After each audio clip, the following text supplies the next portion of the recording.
my dad was screwed over by the American military. And if the VA health system wasn't so fucked up, he may well still be alive today. So... Can you tell me about that a bit?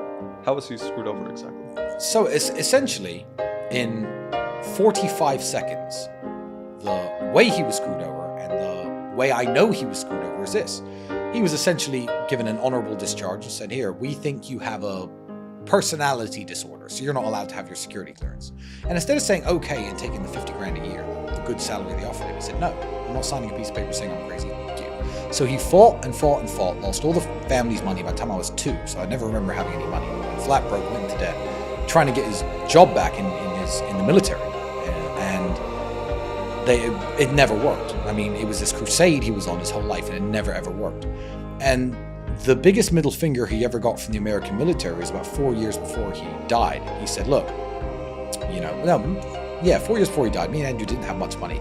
He says, you know what, guys, if I sign these papers, these honorable discharge papers, I'm back paid for all the money they owe me. So 750,000 American dollars, whatever it is, I'm back paid if I sign their papers.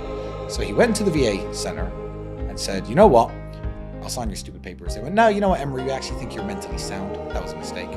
Get out. So they screwed him over. So that's the reason my family had no money, because he was a man who did his very best. He played chess. He made some money playing chess. But I moved to England with my mother, who's British, and he stayed in the United States trying to re-establish his career. In hindsight, it didn't work. If I could go back in time, I'd say, don't chase this dragon. It's not going to work for you.